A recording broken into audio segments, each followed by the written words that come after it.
Quelle Chine avez-vous vu? Ces 9,6 millions de kilomètres carrés de territoire terrestre ou ces 3 millions de kilomètres carrés de territoire maritime? Avez-vous vu ces saisons changeantes et ces paysages divers, des îles tropicales jusqu'aux régions glacées? Prenons l'angle d'observation d'un oiseau. Décollons du sol jusqu'aux nuages et savourons ces images spectaculaires. Aventurons-nous dans des endroits inaccessibles pour découvrir la Chine vue du ciel.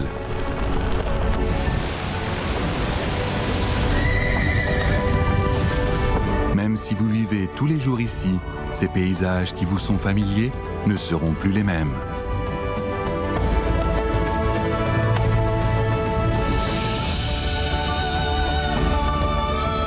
Du monde qui nous entoure aux demeures les plus lointaines, en passant par la nature, la géographie, les sciences humaines et l'histoire, ce vol vous fera vivre une expérience inoubliable. Partons donc sans attendre, voyager dans le ciel.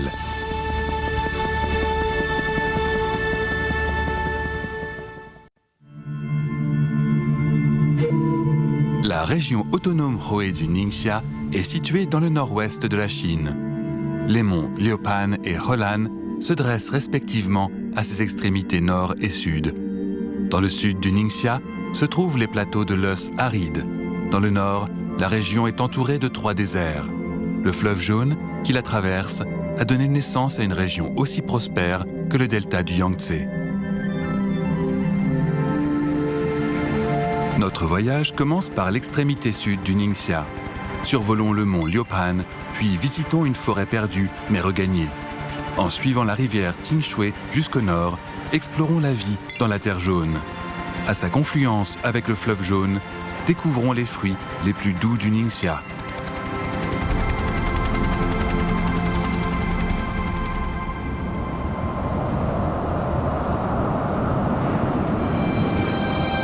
Le plateau de l'Eus est aussi présent dans le Ningxia. Sur une surface de 60 000 km², le paysage de l'Eus se trouve principalement dans le sud.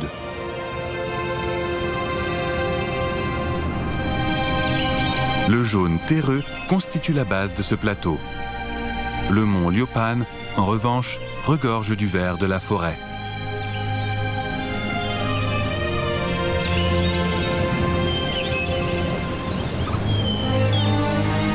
Depuis 60 ans, la population s'est rendue compte que les forêts contribuaient à la conservation de l'eau et des sols. De jeunes arbres ont donc été élevés et plantés sur les pentes. Et depuis des décennies, les projets de reforestation n'ont jamais cessé.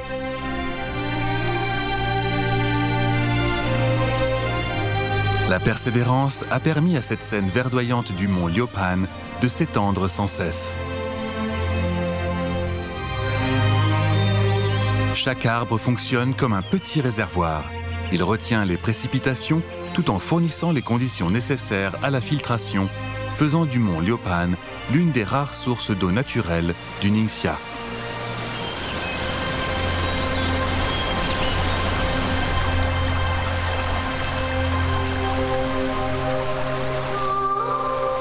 Parmi les rivières provenant de cette source, la rivière Tingshui a le plus long parcours et le plus grand bassin versant dans le Ningxia.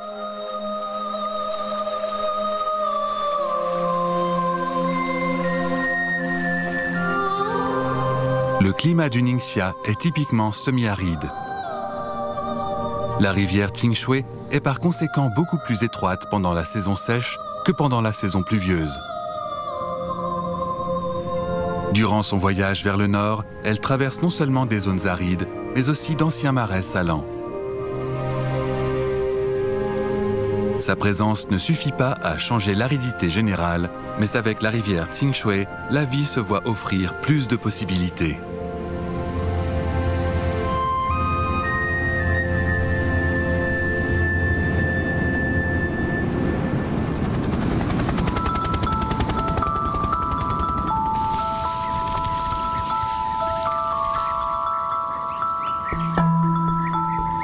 Pour survivre dans une région où l'eau est rare, il faut avoir des compétences particulières. Les pommes de terre, qui semblent adaptées au climat local, cachent leur profond désir d'eau et ménagent chaque goutte qu'elles reçoivent.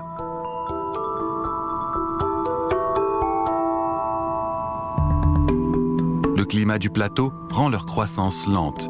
Les pommes de terre locales ont besoin de plus de 4 mois pour arriver à maturité.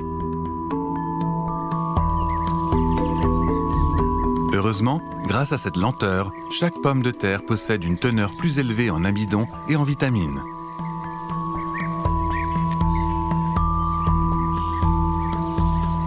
Chaque année, en octobre, les pommes de terre au goût unique apportent aux habitants de Sigi une récolte abondante.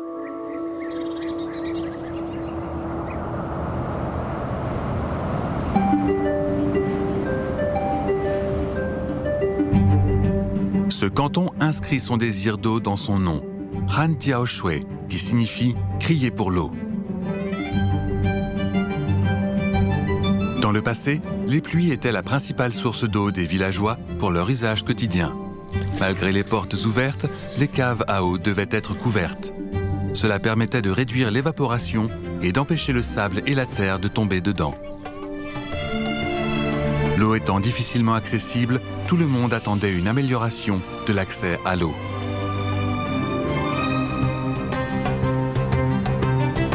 Une idée persévérante finit toujours par être payante.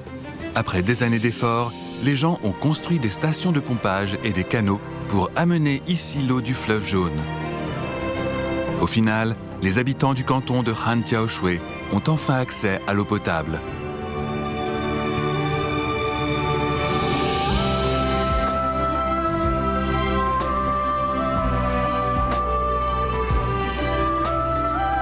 L'époque où l'on obtenait de l'eau à la faveur du climat est devenue un fait du passé.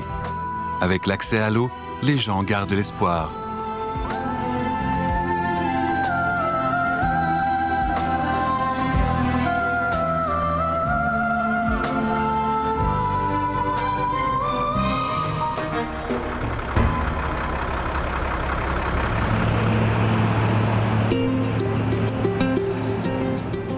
Avec de l'eau, même les rêves les plus doux deviennent réalité. Ce camion-citerne spécial s'appelle pastèque. Il transporte l'eau du fleuve Jaune pour irriguer et assurer la croissance des pastèques. Ici, l'irrigation est-elle un relais? Une fois arrivé à la station, l'eau est distribuée à tous les producteurs de pastèques et ils irriguent chaque plant dans les champs. Immédiatement après l'arrosage, la terre est paillée afin de réduire l'évaporation. Durant de longues années, à cause de la pénurie d'eau, personne ne s'intéressait à ce désert. Aujourd'hui, grâce à l'eau du fleuve Jaune, les richesses accumulées ici sont immédiatement exploitées. La durée d'ensoleillement longue, le grand écart entre les températures du jour et de la nuit et l'abondance de sélénium et de potassium dans le sol sont autant d'atouts pour la pastèque.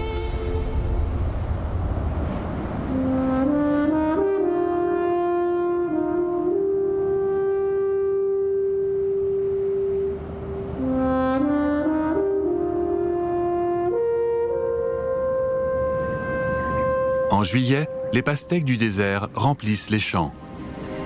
On sait ainsi que l'été du Ningxia peut aussi être doux et juteux.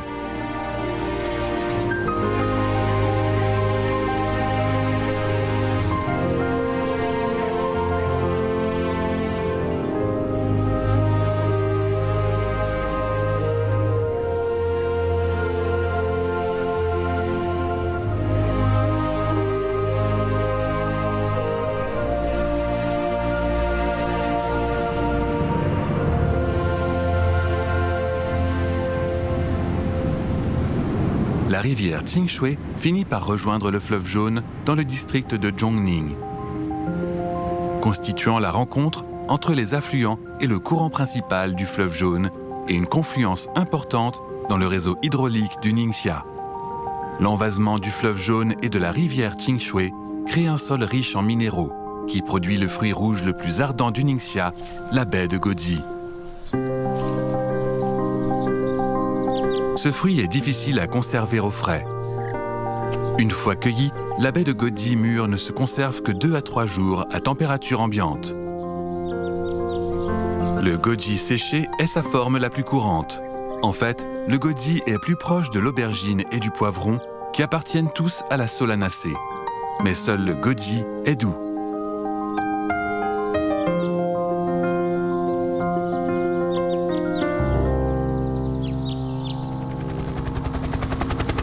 Poursuivons notre voyage au fond du désert.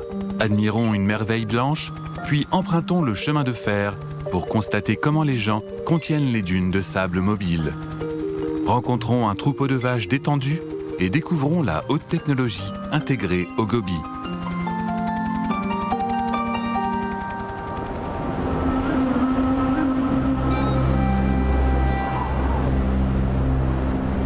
Dans le désert de Tanger, la neige est un invité très inattendu. Les courants d'air froid en provenance de Sibérie condensent la rare vapeur d'eau dans l'air en neige. La terre change ainsi de couleur pendant la nuit.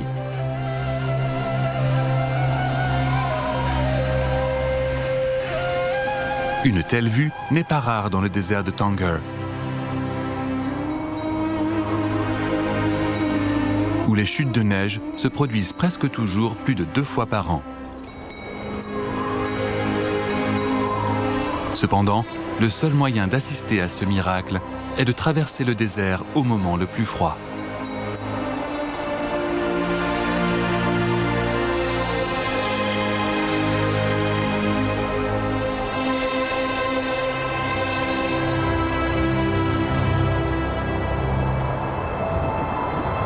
Ce désert, le 4e plus grand de la Chine, s'est formé il y a au moins 1,8 million d'années.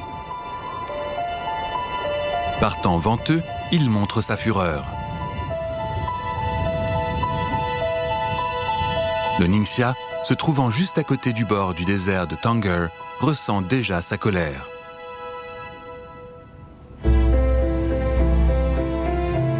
Une équipe lance un combat contre le désert. En respectant des dimensions de 1 mètre sur 1 mètre, les gens attachent des carrés de paille l'un après l'autre. De cette façon, les dunes de sable mobiles sont retenues.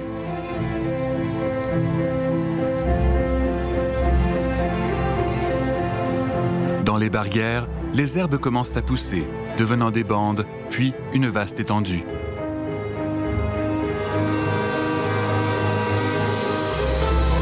Lorsque le chemin de fer Baotrou-Lanzhou a été mis en service en 1958, le désert s'étendait encore vers l'est.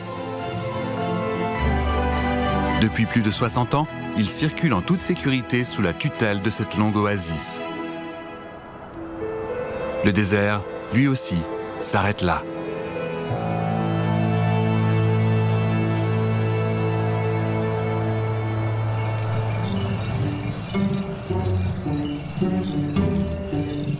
Certains s'intéressent à ces lieux différemment.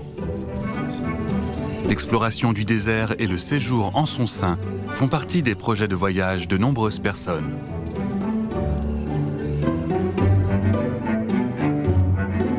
Voici l'un des premiers trains à vapeur du chemin de fer Baotrou-Lanzhou. Après avoir travaillé en silence pendant des décennies, il est devenu une star de manière inattendue après sa retraite.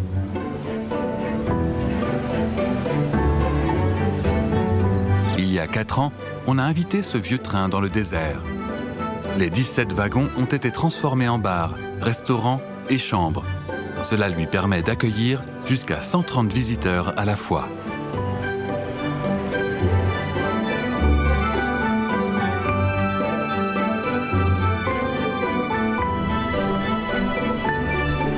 Aujourd'hui, c'est l'hôtel le plus populaire du désert. Le vieux train est toujours animé, même s'il ne circule plus.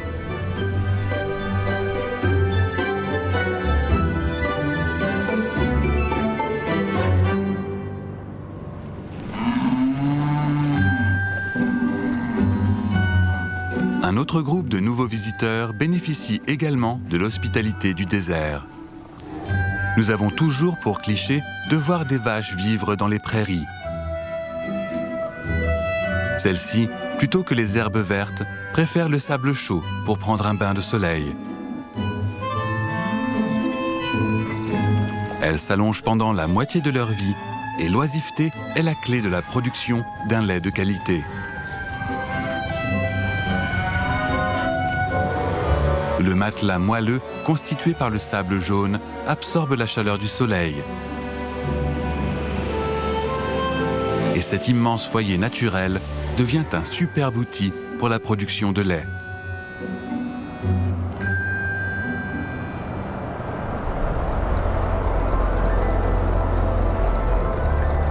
Les opportunités cachées dans le désert sont toujours surprenantes.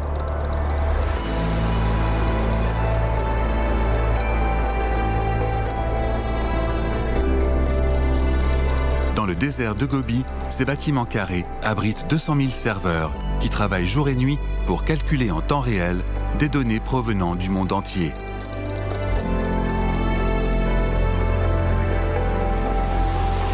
L'environnement désertique est la raison de ce choix. L'abondance des énergies éoliennes et solaires lui apporte une électricité bon marché. Il y a beaucoup d'espace pour de nouvelles salles de serveurs. Vu d'une manière différente, le désert de Gobi est un trésor négligé.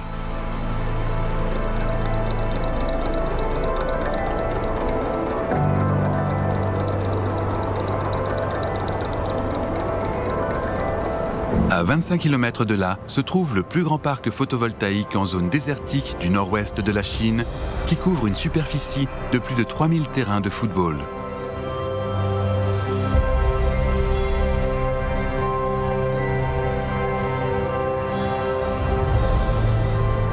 Quelques 3000 heures d'ensoleillement par an y sont converties en près de 4 milliards de kilowattheures d'électricité.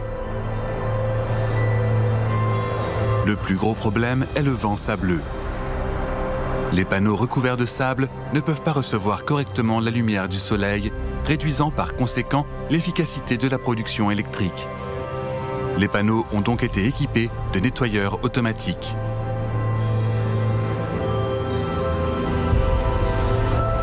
Au crépuscule, lorsque la lumière du jour se réduit, le nettoyage commence. Peu à peu, le sable disparaît et les panneaux pourront profiter pleinement du lever du soleil du lendemain.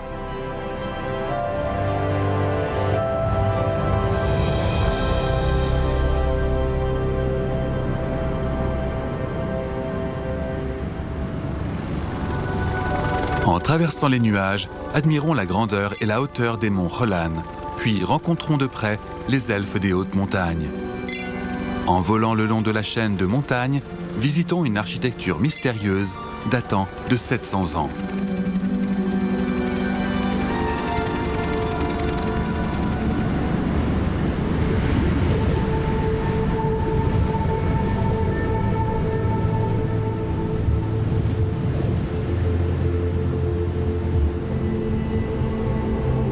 Les nuages ne sont généralement pas si bas dans le Ningxia.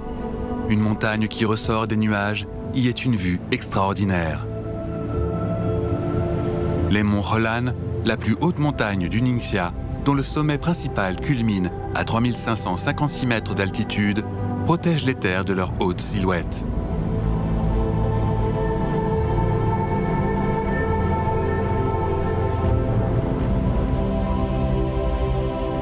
Du nord au sud, les 200 km des monts Holan bloquent le sable et les vagues de froid venant de l'ouest. À leur est, la plaine de Yinchuan, à l'abri, devient une région aussi prospère que le delta du Yangtze.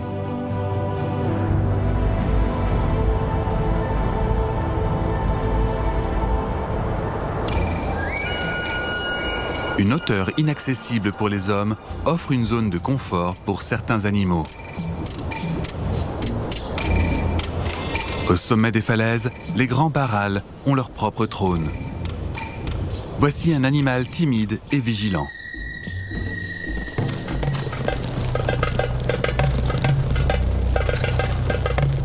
tant que maîtres de l'escalade, ils montent toujours tout en haut pour voir au loin. Leur mode de vie est à la fois superbe et sécurisé. Pourtant, en hiver, ils descendent. Sans nourriture dans les montagnes, les grands barrals du haut de leur perchoir sont obligés de se rapprocher des gens.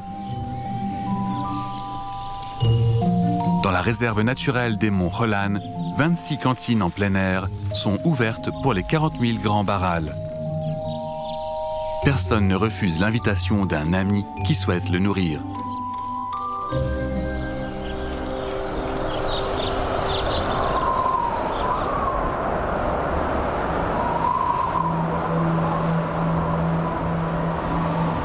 Généralement, la Grande Muraille est construite sur la crête des montagnes.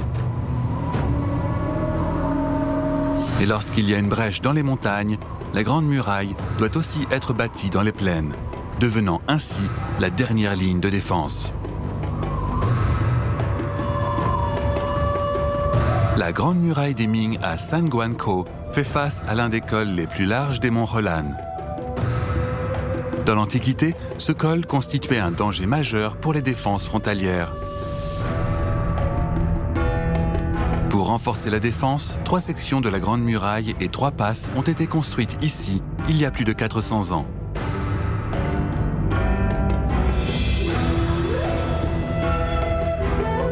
Aujourd'hui, les passes ont depuis longtemps disparu et ont joui de la même tranquillité des deux côtés de la Grande Muraille.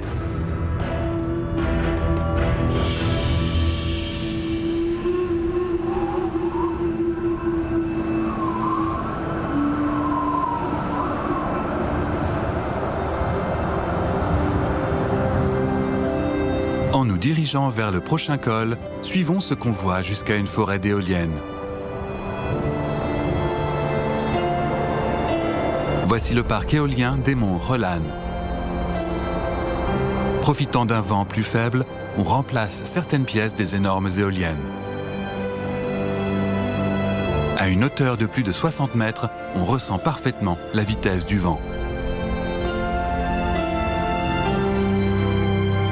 Après avoir déchargé la turbine de 34 tonnes, on entre dans la nacelle pour remplacer des pièces de roulement. Chaque éolienne, une fois par semaine, reçoit un entretien. Chaque mois, environ 3 ou 4 éoliennes doivent subir une telle opération majeure.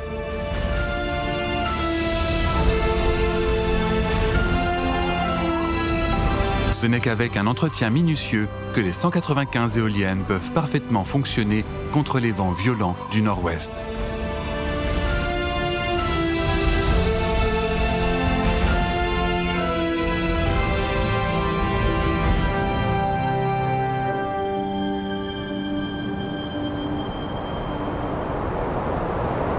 Le plus grand site existant de la civilisation des Sia de l'Ouest est une proéminence dans les prairies.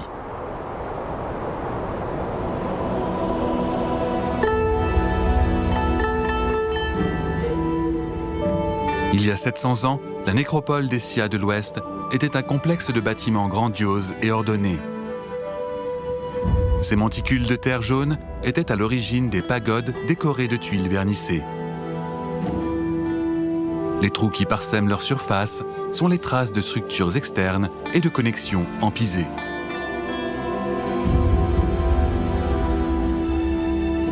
Les visiteurs d'aujourd'hui ne peuvent visualiser directement leur magnifique apparence de l'époque. Mais ils peuvent toujours ressentir la grandeur d'un royaume disparu, jadis juxtaposé au mont Rolan.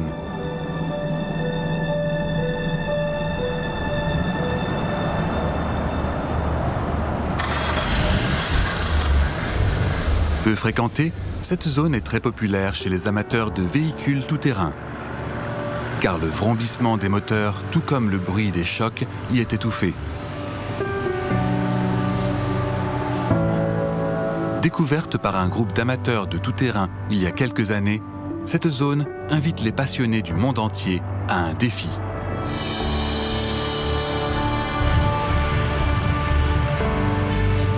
Seuls les meilleurs pilotes osent accepter le défi posé par les pentes de plus de 50 degrés.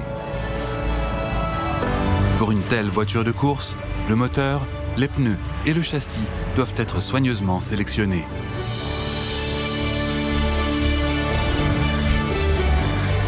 Il faut s'attendre à des accidents. Au moment crucial, on compte toujours sur ses compagnons. La confiance entre les pilotes est indispensable pour atteindre les sommets. C'est aussi un moteur irremplaçable.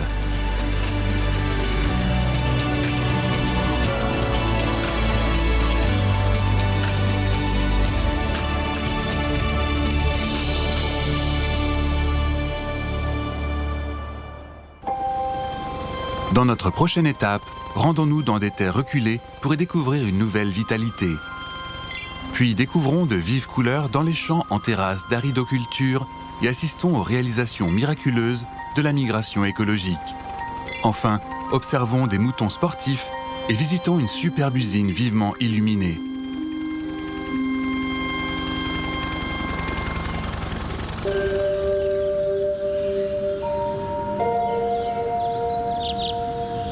Avant la première floraison des fleurs de pêcher sur la colline, personne ne savait si ces arbres survivraient ici.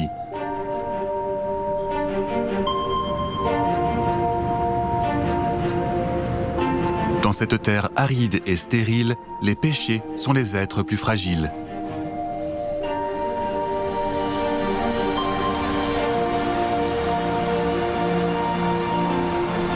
Dans le passé, on travaillait avec diligence pour labourer des champs étendus en fonction des réalités locales, et on y récoltait des céréales abondantes.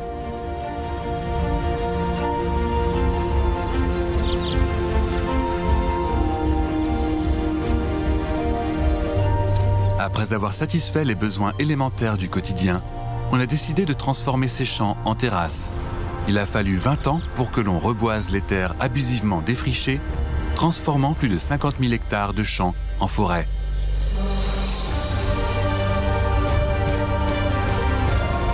Si les arbres présents ici étaient alignés bout à bout, ils pourraient faire le tour de la Terre 3 fois.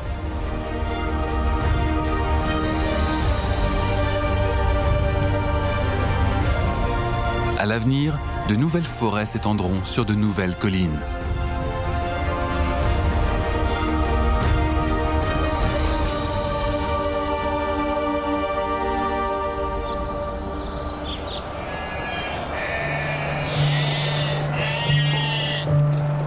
Dans le Ningxia, beaucoup d'animaux aspirent au changement. Par exemple, les moutons Tan de Yanche essaient de changer. Nous avons un cliché que plus le mouton est gros, meilleur est son goût. Mais ici, les moutons essaient de maigrir.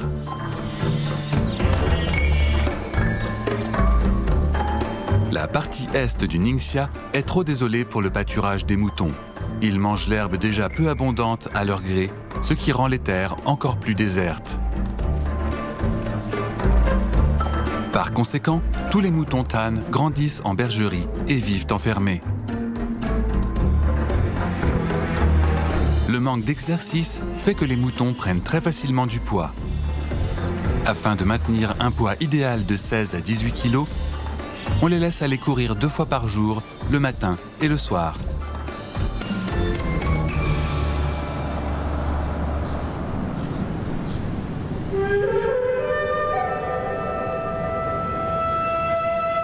La grande mosquée de Tongxin, l'une des plus anciennes mosquées du Ningxia, a environ 600 ans.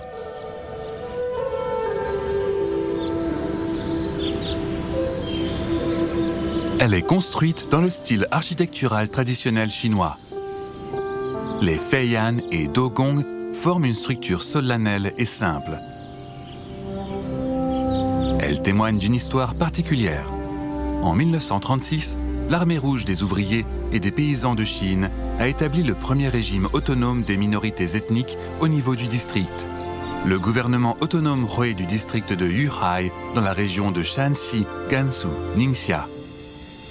Cela marqua le début du régime d'autonomie régionale des minorités ethniques en Chine.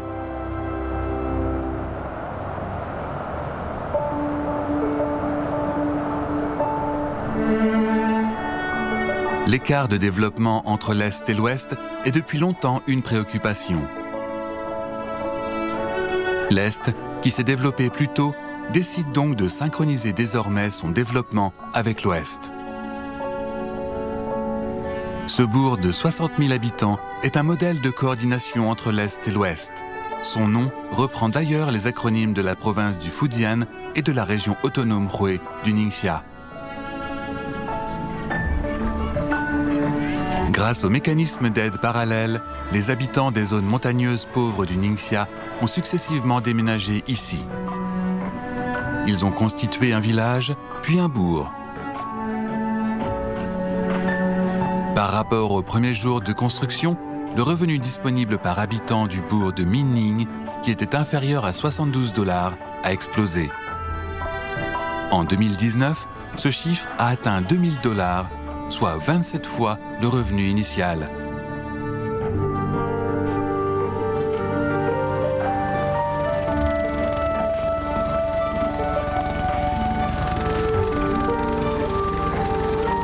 L'homme a toujours fait des progrès dans sa relation avec la nature. Le climat aride a fragilisé l'environnement de certaines zones. Il y a 20 ans, les anciens habitants de cette zone ont réalisé que la détérioration environnementale y était si grave qu'il fallait désormais tout faire pour protéger l'environnement local. Après mûre réflexion, ils ont finalement décidé de quitter la zone.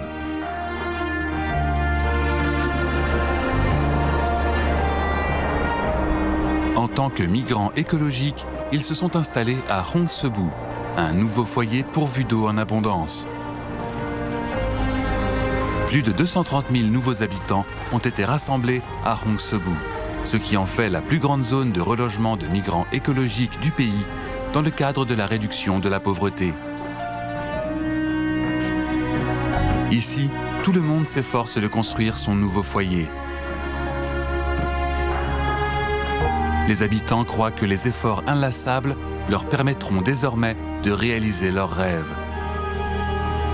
Sur la voie vers une société de moyenne aisance, personne n'est laissé de côté.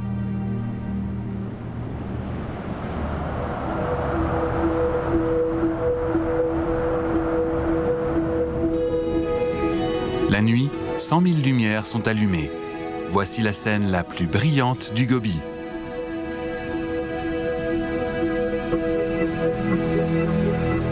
Dans le passé, on exploitait le charbon en le brûlant. Mais cette méthode traditionnelle a souvent suscité des controverses en matière de protection de l'environnement. Pour innover dans la technologie de l'exploitation et de la consommation propre et efficace du charbon, on ne cesse jamais de chercher de nouveaux moyens. Voici une super usine reliée par 3700 km de tuyaux. Elle n'a qu'une mission, transformer le charbon en pétrole.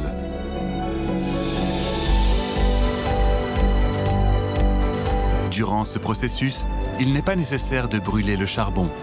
Les émissions nocives de la combustion directe sont ainsi évitées. On obtient un pétrole plus propre en utilisant au mieux l'énergie du charbon.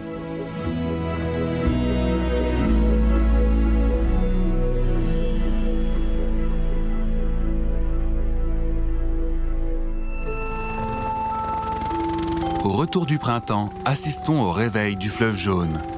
En remontant le courant, dirigeons-nous vers un paradis de sable et de lacs.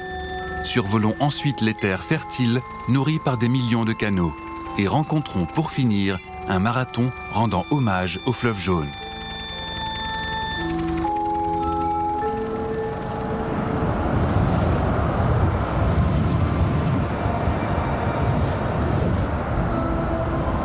Juste après son entrée dans le Ningxia, le fleuve jaune ne peut s'empêcher d'offrir un cadeau de bienvenue.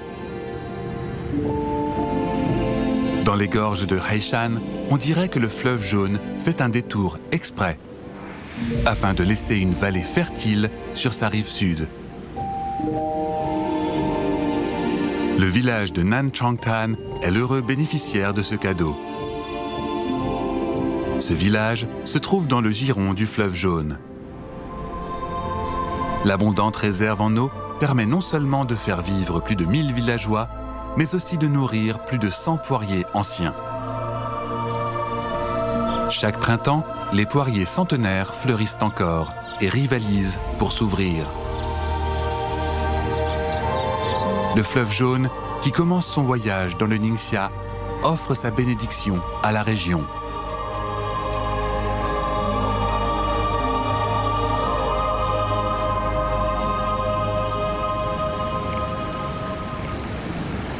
Dans le Ningxia, le fleuve jaune coule du sud-ouest au nord-est. En hiver, plus on va vers le nord, plus la température baisse. Lorsque la température du fleuve tombe à 0 degré, de la glace commence à se former à la surface.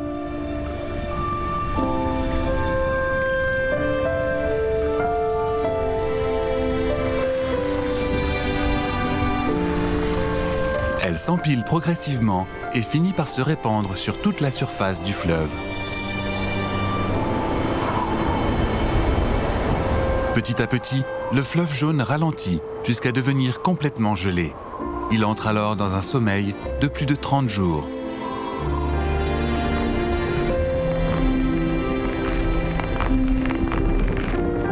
En février, le premier craquement de la glace du fleuve jaune annonce le retour du printemps dans le Ningxia. Du sud au nord, la brise printanière fait peu à peu disparaître la glace. Alors que les grues retournent vers le nord et que le fleuve jaune dégèle, le printemps approche.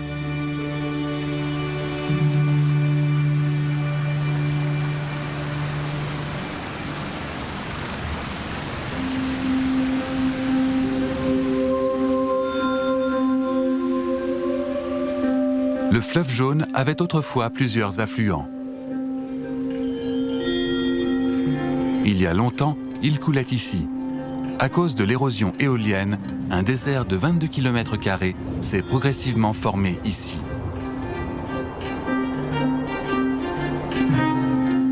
Il y a plus de 60 ans, les gens ont ramené l'eau du fleuve jaune ici pour créer ce lac de 45 km² à côté du désert.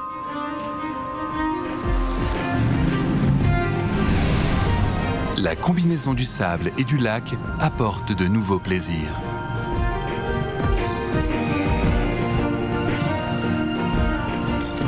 Les chameaux qui voyagent dans le désert toute l'année apprécient mieux que quiconque la valeur de cette eau. En appuyant sur l'accélérateur dans le désert et en conduisant des bateaux rapides sur le lac, les gens cherchent à voir qui est le roi de la vitesse.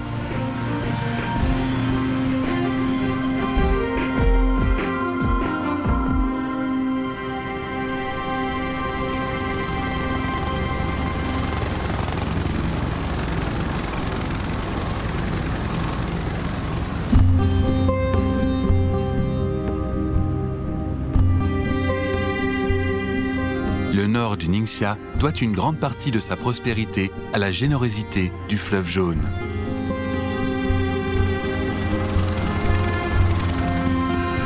Dès son entrée dans le Ningxia, les éléments locaux essaient de retenir le fleuve jaune en leur sein.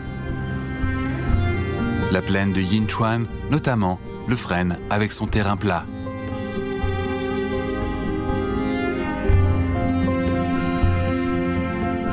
Ici, le fleuve jaune semble calme et doux, malgré son immensité.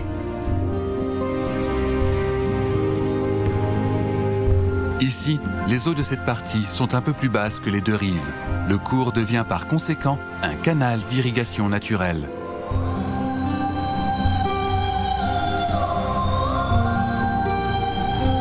Il y a 2000 ans, alors que les travaux hydrauliques n'étaient pas encore très développés, les gens pouvaient malgré tout amener facilement l'eau du fleuve jaune dans leurs champs.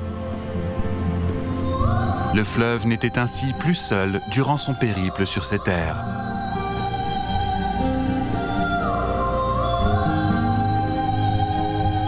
Des dizaines de milliers d'hectares de rizières constituent un paysage pittoresque dans la brise. Dans cette peinture des trois royaumes, la grande épée de Guan Yu est longue de 139 mètres.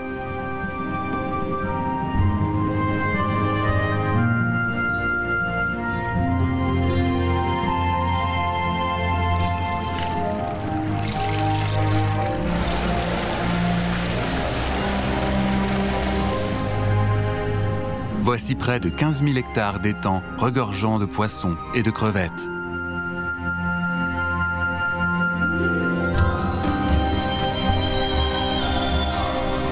Ces 20 000 hectares de vignobles dégagent un fort parfum de vin.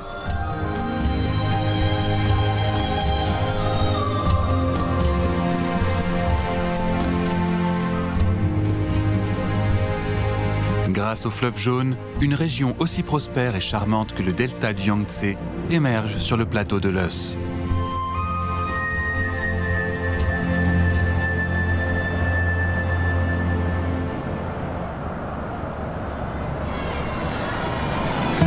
Au bord du fleuve jaune, un marathon avec 10 000 participants commence comme prévu.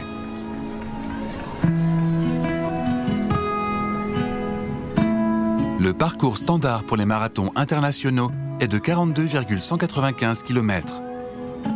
Près de la moitié du parcours du marathon de Wuzhong est accompagné par le fleuve jaune. Sur ce pont traversant le fleuve jaune, les coureurs feront 2 allers-retours. Sur les traces du fleuve jaune, les gens mesurent de nouveau la terre qui se développe avec l'eau.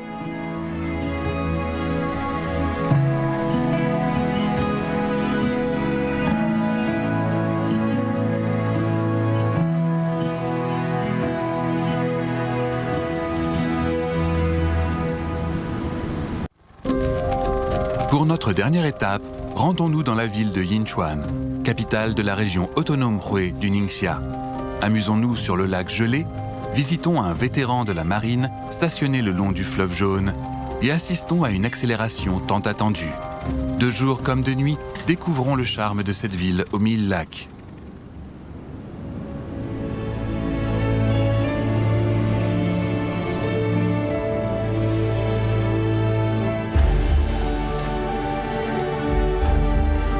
Le fleuve jaune apporte une abondance d'eau à cette ville. Sous le soleil, les eaux ici donnent toujours un éclat argenté. On dit que le nom Yinchuan, qui signifie littéralement « rivière argentée », vient de là.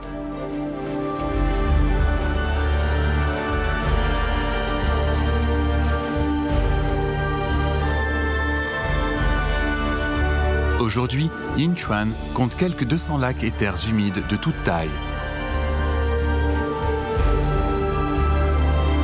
La construction de la ville ici donne aux gens la possibilité de profiter de l'eau. Sur les eaux, ils plantent des forêts, construisent des pavillons, des ponts et des routes, et même bâtissent leurs maisons.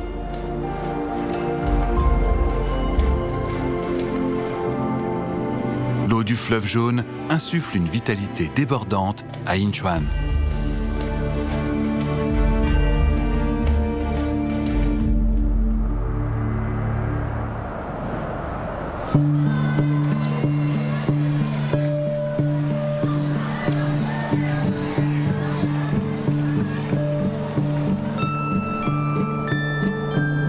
En hiver, les eaux gèlent. Mais le froid ne peut pas pour autant geler l'enthousiasme des gens. Sur la glace, les habitants organisent des courses de bateaux dragons ou traînent des pneus pour faire la course. Le résultat n'est pas important, ce sont les surprises et la maladresse qui donnent le sourire dans cette ambiance joyeuse.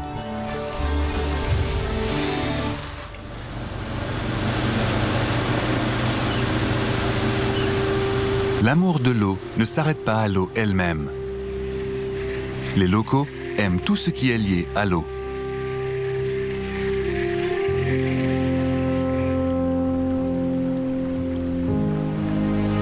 Dans la marine chinoise, chaque destroyer porte le nom d'une ville.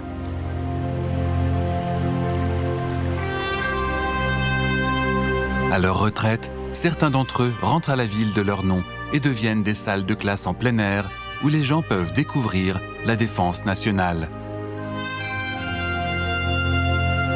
Voici le destroyer Yinchuan. En tant que destroyer lance-missile chinois de première génération, il a servi en mer pendant plus de 30 ans. Après sa mise hors service, il est venu à Yinchuan. On a construit pour lui un parc près du fleuve Jaune.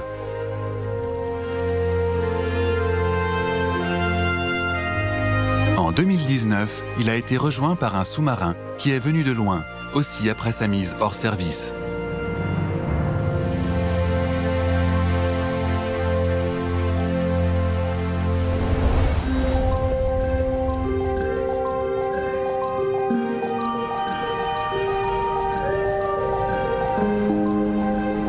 Bien qu'elle héberge plus d'un quart de la population totale du Ningxia, l'attraction de Yinchuan ne se limite pas à son statut de capitale.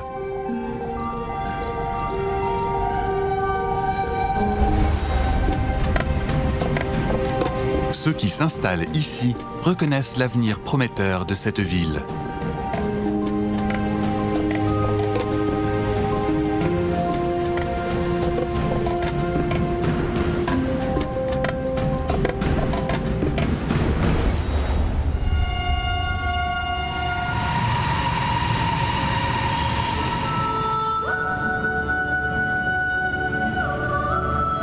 En 2019, la première ligne de TGV du Ningxia a été mise en service. Cette ligne de 212 km, qui relie plusieurs villes du Ningxia, montre à tous le rythme de l'accélération du développement de l'ouest du pays.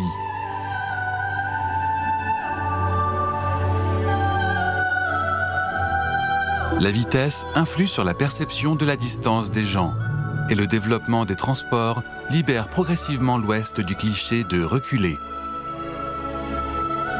La région autonome Hui du Ningxia évolue avec la modernisation nationale. De nouveaux changements suscitent les aspirations du peuple à une vie meilleure.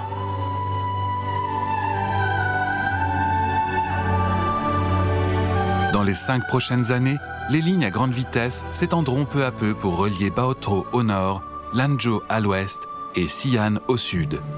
Cela se poursuivra jusqu'à ce que le Ningxia fasse partie intégrante du réseau ferroviaire à grande vitesse chinois.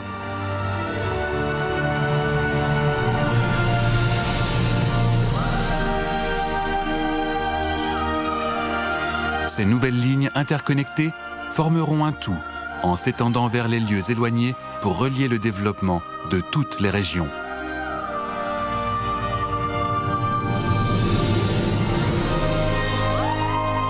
En prenant le départ sur ces voies, le Ningxia réalisera petit à petit tous ses rêves les plus fous. Le Ningxia en marche crée déjà son propre rythme de développement.